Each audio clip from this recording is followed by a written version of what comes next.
안녕하세요. 시사팩토리 100.3 김유리입니다. 4.7 재보궐선거가 한 달여 앞으로 다가왔습니다. 울산 CBS는 남구에 위치하고 있는데요. 그래서인지 여기 스튜디오에서도 남구청장 재선거 열기를 느낄 수 있습니다. 저희 시사팩토리 100.3 자매방송 정치팩토리 SE는 어제 남구청장 후보자들과 인터뷰를 진행했는데요. 옆에서 방송을 들어보니까 김석현 후보자는 남구 공업탑 스카이워크 추진을 공약으로 내걸었고, 김진석 후보자는 남구 농수산물 도매시장 부지에 공공병원 설립을 공약으로 내걸고 있더라고요. 그리고 방송에는 나오지 않았지만 전 남구청장이었던 서동욱 후보자는 선거 초기 국면에서 남구 새창 냉동창고 리모델링 사업과 관련해 고발을 당하기도 했습니다. 시민사회단체에서는 지방자치단체장의 치적쌓기에 국민의 세금과 자치단체의 행정력이 동원된 대표적인 전시행정이자 재정투자의 실패 사례라고 주장합니다. 어쩌면 우리가 선거에 참여하고 정치에 관심을 가지는 이유에는 올바른 행정으로 더 나은 삶을 살아가고자 하는 희망이 담겨있지 않을까 생각이 되는데요. 그래서일까요? 많은 시민들이 다음 달 4월에 열리는 재보궐선거에 많은 관심을 가지고 있는 것 같습니다. 오늘 김영문의 월간 정치공장에서 정치와 행정 두 키워드를 중심으로 유권자들이 어떤 기준을 가지고 후보자들의 행정 능력을 평가해야 할지 김영문 변호사와 얘기 나눠보겠습니다. 김영문의 정치공장 지금 바로 시작합니다.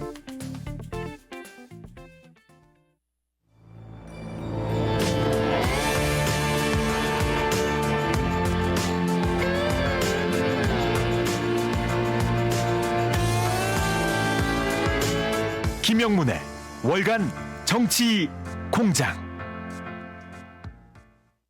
네, 김영문 변호사님 안녕하세요. 정말 오랜만에 정치 공장에 찾아주셨어요. 잘 지내셨어요? 예, 벌써 2달이 됐네요. 반갑습니다. 네, 청취자 여러분, 오늘 김영문 변호사와 마지막 방송이에요. 마지막이라고 하기엔 좀 아쉬움이 남아서 잠시 이별 정도로 전하는 게 좋을 것 같긴 한데요. 그 이유를 좀 먼저 이야기를 하자면, 최근에 김영문 변호사께서 한국동서발전 사장으로 임명된다는 기사가 나오기도 했죠. 어떻게 지망하게 되신 거예요? 또 어떻게 진행되고 있나요? 아직 가기로 확정된 건 아니고요. 네. 제가 지망한 단계라고 말씀드릴 수 있을 것 같고, 지망하게 된 이유는 제가 관시청장으로서 행정을 많이 했지 않습니까? 그전에 물론 검사로서 한 20년도 근무를 하긴 했지만 관시청장 하면서 제가 행정을 좀 잘하는구나라는 네. 생각을 좀 했습니다. 그렇군요. 공기업이라는 동서발전도 공기업이니까 네. 기본적으로 자기 이익보다는 국민을 위한 어떤 행정, 네. 그러니까 행정과 비슷한 면도 있다고 생각을 하고 제가 잘할 수 있는 부분이 있지 않을까 싶어서 지망을 하게 됐고요. 지금 네. 현재 인사 검증 단계에 있습니다. 그래서 그렇군요. 아직 시간이 좀 걸릴 것 같습니다. 좋은 소식 기대하면서 본격적으로 김영문의 정치공장 시작을 좀 해볼게요. 오늘 준비해온 주제 한마디로 요약하신다면요? 예, 저는 오늘 주제는 국리민복으로 잡았습니다. 네, 국리민복.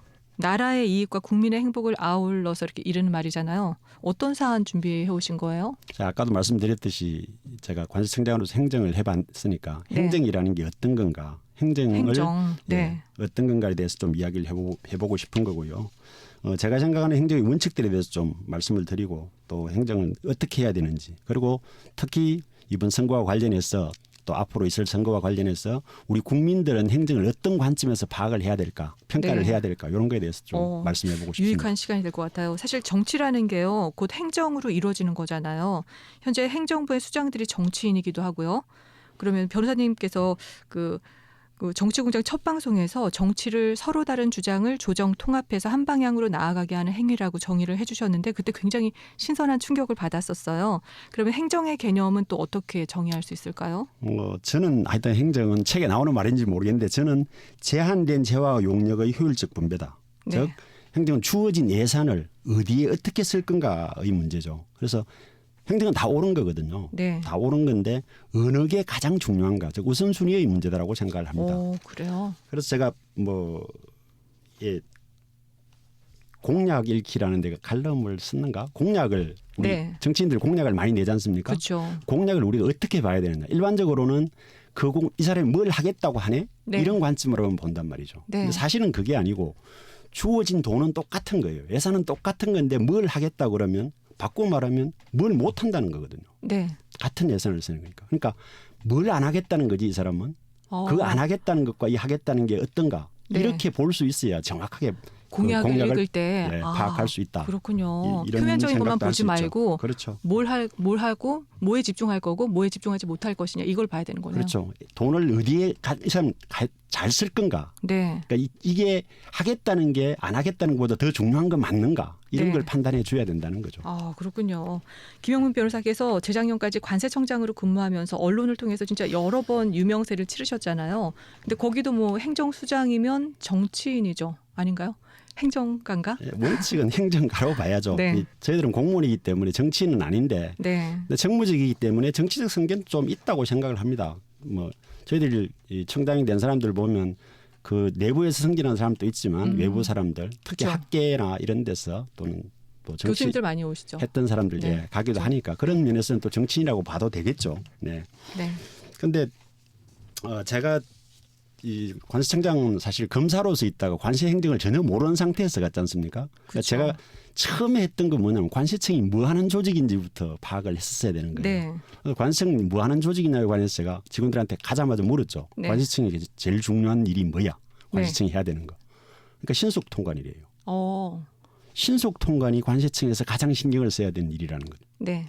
제가 그래서 바로 그랬습니다. 신속 통관? 그럼 관세청 없애면 되잖아. 오, 그러네요.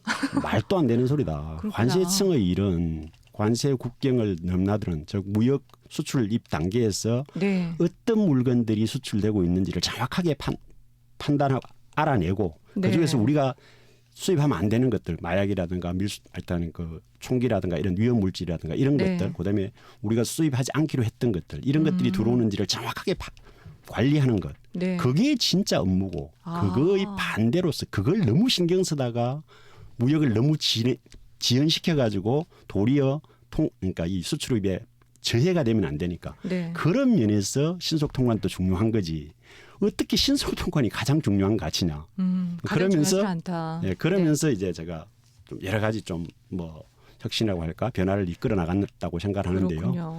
그때 일단 그런 부분들의 인식 내가 진짜 뭘 해야 되는가를 정확하게 인식하는 거 이게 네. 행정의 가장 중요한 일이라고 생각합니다. 그러네요. 또 오늘도 이렇게 뚜렷하게 정의를 내려주셔서 좋네요. 그럼 앞서 오프닝에서 얘기했던 것처럼 오늘 정치공장에서 정치와 행정 두 키워드를 중심으로 유권자들이 어떤 기준을 가지고 행정을 평가해야 할지에 대해서 좀 얘기를 나눠봐야겠는데요. 그 기준이 뭔가요? 아까 제가 처음에 말했던 국민민복이 아닐까 싶습니다. 무슨 말이냐면 국민민복으로. 끝내는 국가에 유리한 거 그리고 우리의 어떤 행정의 대상이라고 하는 시민들의 그 행복을 증진시킬 수 있는 그런 행동을 해야 된다. 실질적으로 그 사람들의 도움이 되는 행정을 네. 하는 게 가장 중요하겠죠. 실질적으로 국민이 행복해야죠. 내가 행복해야죠. 그렇죠. 그러니까 하다 보면 뭐 자기들 모르게 다른 가치를 막 추구하는 것들이 있거든요. 네. 실제로 실적을 따진다든가 구체적으로는 그 사람들 국민들한테 얼마나 잘 하는가라는 게 중요한데 네. 그런 걸 못하고 뭐 가치로 실적 어쨌든 뭐 평가 기준 뭐 수치 뭐 네. 이런 것들만 막 그렇군요. 달성하려고 하는 그런 것들이 있죠. 그런 것들은 잘못된 거로 그러면은 생각합니다. 실질 행정 구체적으로 어떤 건지 좀 예를 들어봐 주세요. 저는 제가 칼럼에도 쓴 적이 있는데 양심 행정이라고 네. 좀 강조했거든요. 제가 지방각 다니면서 각 우리 세관들 가가지고 제발 좀 여러분들 양심을 믿고 행정을 해라. 일을 하면서 어떤 사람이 민원이 찾아왔는데 그 사람이 네. 되게 억울해 보여요. 네. 근데 우리 규정이 이거밖에 안 돼 있으니까 어쩔 수 없다. 이건 규정이 이렇습니다. 이런 소리 제발 하지 말고 오. 당신이 양심으로 판단했을 때 그 사람이 억울하다고 느껴지면 네. 그 사람 진짜 억울한 게 맞을 거다. 왜? 공무원이 바보가 아니거든요. 네. 그래서 그렇다면 규정을 그대로 적용시키지 말고 다른 규정은 없는지 네.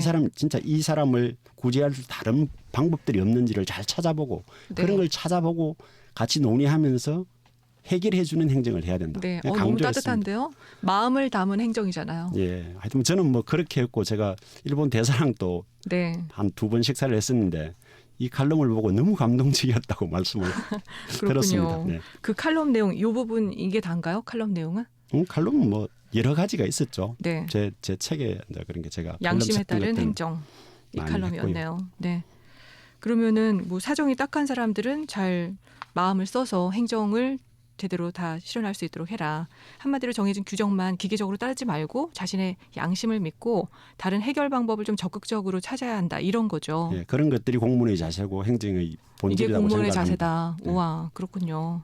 근데 사실요, 행정은요, 비효율의 표상으로 인식되고 있잖아요. 그래서 행정혁신이 시대의 화두이기도 하잖아요. 기관수장, 그러니까 정치인이면서 행정가로서 행정혁신을 위한 경험이 있다면 좀 이야기해 주시겠어요? 저는 뭐 혁신을 제가 사실 혁신이라는 말이 너무 많이 들었는데 네. 혁신을 다 변화라고 생각을 하는 것 같아요. 근데 저는 혁신의 개념을 좀 다르게 정의를 혁신이 하거든요. 꼭 변화는 아니다. 예, 꼭 변화는 아니다. 그러면요? 혁신은 뭐냐면 아까 네. 제가 말했던 내가 해야 되는 일이 무엇인지를 정확하게 파악하는 거. 그리고 내한테 주어지는 조건이 어떤 건지, 기술 수준이 어떻고 예산이 어떻고 인원이 어떻고 이런 것들을 정확하게 파악해가지고 그 상황 속, 그 조건 속에서 내가 아까 해야 되는 일을 가장 잘할 수 있는 방법을 생각해 보는 거죠. 그리고 그 생각한 방법이 지금하고 같다면 당연히 그대로 하는 게 혁신입니다. 그리고 오. 만약에 다르다면 네. 과감히 바꿔보는 것. 이게 혁신이 아닐까라고 생각을 하고요. 오, 진짜요? 그걸 그런 식으로 일을 해보자고 계속 주장을 했습니다. 그리고 또 한 가지는 혁신은 결코 거창한 게 아니에요. 사소한 거, 작은 거 이런 것들이 모아져서 이 변화가 일어나는 거지. 처음부터 막 거창하게 바꾸는 것들 이런 걸 혁신이라고 말하면 안 된다는 말도 많이 했습니다. 그렇군요. 거창한 게 아니네요. 그러면 그죠? 그렇죠. 거창하면 안 되죠. 네. 제가 관세청에서 사실은 혁신과 관련해서 제일 먼저 했던 게 이 관세청 평가 시스템. 관세청은 제가 가보니까요. 네. 이때가 정보업무 평가가 들어오고 나서 항상 1등을 했었어요. 그러니까 매우 잘하고 네. 있다는 거죠. 어. 근데 가가 보니까 내가 직원들한테 바라는 게 뭐냐 그러니까 이 평가 시스템을 없애달래요. 진짜요? CPM이라고 그러는데. 네. 그러니까 모든 관세 행정을 수치화시켜 놓은 거죠. 모든 걸 수치화시켜 놓고 네. 그 점수를 따기 위해서 노력을 하는 거예요. 그래서 너무 형이화되어 있는 행정이더라. 네. 그래서 예를 들면 그런 겁니다. 그러니까 실질적으로는 도움이 안 되는 거죠. 안 될 수도 있죠. 근데 네. 일반적으로 잘 하는데 네. 너무 그쪽으로 가 있는 거더라. 그래서 본질을 떠나가지고 네. 점수 높이는 데만. 예를 들어 가지고 우리 네. 해외 여행 갔다가 들어오면 그걸 하지 않습니까? 여행객들 검사를 하지 않습니까? 네. 600불 한다운 내에서는 무관세지만 600불 넘어가면 세금을 내야 되거든요. 네. 그걸 이제 적발 건수를 아예 점수로 매겨 놓은 거죠. 네. 이 지역에서는 뭐 몇백 건을 100건이면 100건을 적발해야 된다. 네. 그러면 그걸 적발하기 위해서 가장 쉽게 할 수 있는 방법이 뭐냐면요. 신혼여행객들 네. 조사하는 거죠. 왜요? 뭐 지금은 많이 달랐지만 옛날 같으면 신혼여행 네.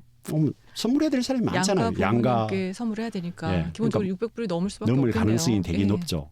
그러니까 그런 사람들은 다 잡아 조사하는 거예요. 그건 행동이 아니죠. 제가 할 때는 볼 때는. 네. 그래서 그런 것들 다 이제 없애자. 아예 평가 시스템 자체를 그냥 없애자라고 주장을 했습니다. 없애자고 그러니까 혁신을 하신 거네요. 그러니까 직원들은 이걸 없애면 어떡해요? 우리 일의 기준이 그건데 네. 기준이 없어진다. 두 번째는 정보업무 평가에서 점수 이때까지 계속 1등 했는데 꼴찌하면 어떻게 되느냐. 세 번째는 이 자기들 평가 기준, 네. 자기들이 평가를 어떻게 할 건가 이런 기준에 대해서 없어지면 어떻게 되느냐. 제가 그랬습니다. 일단 자기 평가 기준 이때까지 전부 다 100점 달성했는데 무슨 평가 기준이 있었냐. 평가 기준도 없었고 그리고 당신들이 뭘 해야 되는지 모른단 말이냐. 네. 당연히 알고 있잖아. 그 일을 하면 된다. 그리고 정부 평가 꼴찌하면 어떠냐. 네. 꼴찌도 상관없다. 그래서 지금 더 그러네요. 제가 없앴는데 네. 지금 훨씬 더 잘하고 있는 것으로 실질 알고 행정이 있습니다. 진짜 필요한 것 같아요. 근데 우리도 이제 유권자가 후보자를 평가하는데 실질 행정을 펼칠 수 있는 인물인지 우리가 좀 살펴봐야 되잖아요. 그렇죠. 근데 그 실질 행정이 시민들의 삶에 도움이 돼야 할 텐데 여기 울산 남구에서 기초단체장 재선거가 있잖아요. 네. 현재 구도를 보면 국민의힘 서동욱 후보자, 더불어민주당의 김석겸 후보자, 진보 시민사회계 지지를 받고 있는 김진석 후보자 이렇게 세 명인데 이렇게 세 후보자는 올바르게 실질 행정을 좀 펼칠 수 있는 분들일까요? 어떨까요? 제가 그분들 개개인의 인생 문제는 잘 몰라서 네. 제가 함부로 말씀드리기는 어렵고요. 근데 사실은 어떻게 보면 그분의 추구하는 내용, 인성이라든가 이런 것들이 어떤가라는 게 되게 중요할 것 같은데 뭐 그걸 떠나가지고 일단 네. 서동욱 후보자하고 김석겸 후보자님은 서동욱 후보자는 구청장으로서 그리고 김석겸 후보자는 부구청장으로서 근무를 한 적이 있죠. 그래서 행정 경험이 충분하니까 뭐 잘해 나가지 않을까라고 저는 생각을 하고요. 특히 김진석 후보자 같은 경우는 그런 경험은 없지만 계속 진보 진영의 후보로서 계속 출마를 준비해 오셨고 좀 출마하셨고 또 그래서 그분들은 또 시민의 시각에서 바라보는 것들을 잘하지 않을까. 그래서 뭐 실질 행정을 잘할 수 있겠죠. 네, 그렇게 기대를. 네. 기대하고 믿어야 될 것 같습니다. 예. 그리고 재선거 임기는 1년이지만 1년이 아닌 5년 또 뭐 더 나아가서 9년을 내다보고 실질 행정을 펼칠 후보자가 남구청장이 좀 돼야 될 텐데 바로 내년에 있을 또 2020년도 울산 지역 지방선거도 함께 생각을 해야 될 것 같아요. 울산 지역의 실질 행정이 시급한 사안 뭐가 있다고 생각하세요? 저는 뭐 구체적으로는 꼭 지금 어떤 사안이 중요하다기보다는 시각이 되게 중요하다고 생각을 해요. 시각이요? 예, 그러니까 지금 현재 당장 뭐 필요하다는 걸 지금 당장의 관점에서 보는 게 아니라 미래 세상이 변해갈 거니까 미래에 어떤 것들이 가장 중요할까 이런 네. 시각에서 보는 게 매우 중요할 것 같고요. 근데 그래 보면 제가 사실 지난번 국회의원 선거에 나갔지 않습니까? 네. 나가지고 쭉 돌아다니다 보니까 우리 울주군 12개 읍면으로 돼 있거든요. 네. 모든 읍면에서 우리 읍면도 한 인구가 2만 명 정도로 늘었으면 좋겠다. 이런 말들을 해요. 오, 가능합니까? 지금 울산 인구 줄어들고 있고 우리나라 네. 인구 전부 다 줄어들고 있는데 어렵지 근데 않을까요? 불가능한 네. 것들을 자꾸 요구를 하는 거예요. 과거의 기준으로 이야기를 하는 거죠. 그래서 그런 게 아니고 진짜 미래의 기준에서 볼 수 있는 그런 후보가 돼야 된다고 생각을 네. 하고요. 그래 본다 그러면 앞으로 미래 사회가 어떻게 될 거는 저는 뭐 크게 나눠 가지고 인구가 감소되는 즉 수축 네. 사회로 간다는 거죠. 수축 사회로 간다는 거고 4차 산업혁명으로 인해서 일자리가 없어질 거고 이 일자리 없어지면서 양극화로 갈 거다는 네. 이런 속에서 우리 시민들의 삶을 바르게 만들어내는 것들이 어떤 건가 이런 관점에서 보는 게 매우 중요하다고 생각을 하고요. 네. 그래서 그런 걸 본다면 저는 사실 제가 내려와 가지고 우리 지금 도로망이라든가 그 편의시설들 이런 것들 너무 잘 돼 있거든요. 네. 근데 진짜 이게 필요한 건가 행정에서 네. 이것보다는 사실은 이 노인 복지라든가 장애인 복지라든가 이런 삶 자체를 주는 거. 그러니까 눈에 보이는 게 아니라 사실 눈에 보이지 않지만 우리 삶에 영향을 미치는 그렇죠. 이런 것들에 집중해 줄 수 있는 후보가 돼야 되는 게 아닌가라는 생각을 많이 했거든요. 예. 그런 쪽으로 좀 왜 그러냐면 이 눈에 보이는 행정들 토건 행정이라고 말하는 네. 다리 놓고 그쵸. 뭐 도로 닦고 이거는 네. 눈에 팍 보이니까 자기 실적으로 쉽게 인식이 돼요. 그렇죠. 근데 실제로 이 제도를 바꾼다든가 이런 것들은 눈에 안 보이거든요. 그러네요. 돈은 또 이게 훨씬 많이 들어요. 그러다 보니까 자꾸 이 토건 행정 쪽으로 가게 되는 경향들이 있는데 이것들은 바람직하지 않다는 거고요. 네. 그러니까 예를 들어 가지고 지금 현재 이야기가 되고 있는 그 삼남읍의 그 KTX 역세권 뒤에 복합 네. 특화단지 개발하고 있거든요. 거기 지금 이번에 실제로는 아파트 짓는 식으로 바뀌어 버렸거든요. 아파트 거기서 한 11,000세대가 들어온다고 그래요. 네. 그리고 지금 또 그 옛날에 KCC 공장이 있던데 역 주차장 앞에 네. 거기도 지금 아파트 한 3,000세대가 들어온다고 그러거든요. 오, 그러면 진짜? 한 13,000, 14,000세대가 네. 아파트가 새로 들어온다는 거거든요. 혹시 그 울주군 알지 모르겠는데 범서 지역 있지 않습니까? 네. 구영, 천상, 구라 네. 그 아파트들이 17,000세대예요. 그 완전 아파트 단지거든요. 그 도시 자체가. 그게 17,000세대인데 14,000세대 정도가 더 들어온다 그러면 어마어마한 거네요. 거기 누가 들어오죠? 인구는 주는데. 근데 끝내는 네. 울산에 있는 다른 지역에서 올 수밖에 없어요. 새 아파트이기 때문에 당연히 다 입주는 될 거예요. 네. 그렇지만 그 인원은 다른 데서 오면 그 빠진대 인구가 빠진대 거기는 어떻게 될까요?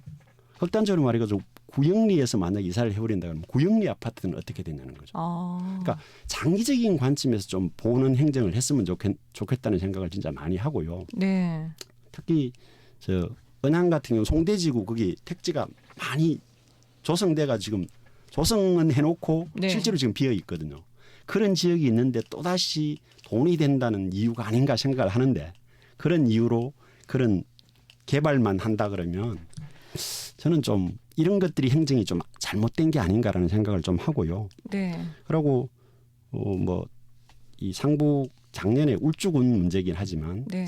상북면에 아스콘 공장이 들어온다고 해서 상북 주민들 엄청 반대를 많이 하고 했거든요. 네. 그런 것 같은 경우도 사실은 장기적으로 본다면 말입니다. 지난 그 이 시장님 계실 때 허가를 내준 건데 네. 상북 지역은 사실은 청정지이거든요. 그 가지산 밑에 그 되게 공기가 좋고 자연 환경이 매우 좋은 그런 지역인데 거기에 굳이 아스콘 이런 공장을 허가를 내준 게 맞는가? 그래서 그런 부분들 장기적으로 본다 그러면 관광 산업이라든가 이런 것들이 미래 산업이 될 건데 그런 걸 생각을 하면서 행정을 했다 그러면 네. 그 부분에 대해서 그런 것들 과연 허가를 했을까? 그러니까 그런 쪽이 매우 중요치 않을까 싶어요. 그리고 또 하나는 제가 이제 이야기하고 싶은 게 신불산 그 케이블카 문제 이것도 되게 핫한 이슈 중에 하나인데요. 네.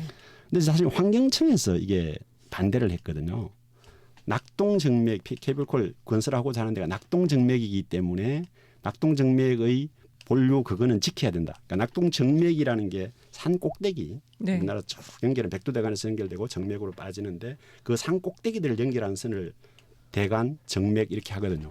그 꼭대기선 정맥선에서 150m는 무조건 지켜야 된다. 네. 이게 이제 환경부의 논리였습니다. 근데 저는 잘 이해가 안 가는 거예요. 지금 신불산 가보시면 알겠지만 저것은 상당히 깊은 산이거든요. 네.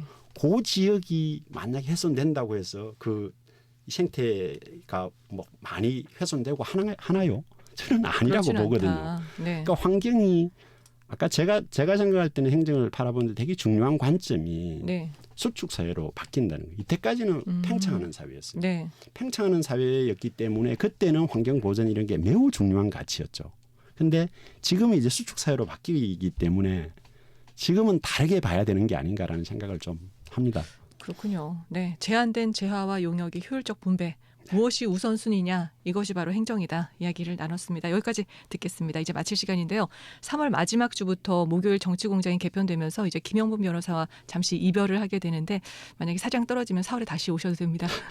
예, 알겠습니다.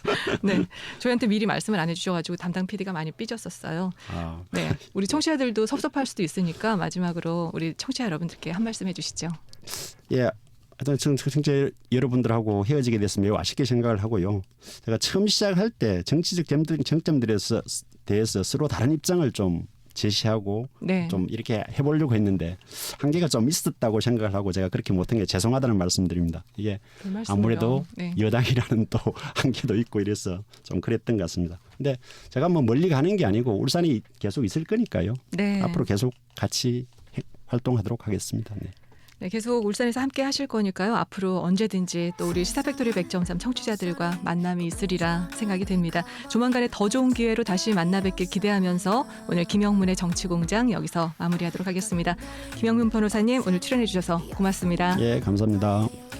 네, 아이유의 셀레브리티 나가고 있는데요. 이 노래 띄워드리면서 오늘 마무리하도록 하겠습니다. 지금까지 진행의 김유리, 기술의 강승복, 구성의 엄유미, 연출의 김성강이었습니다. 감사합니다.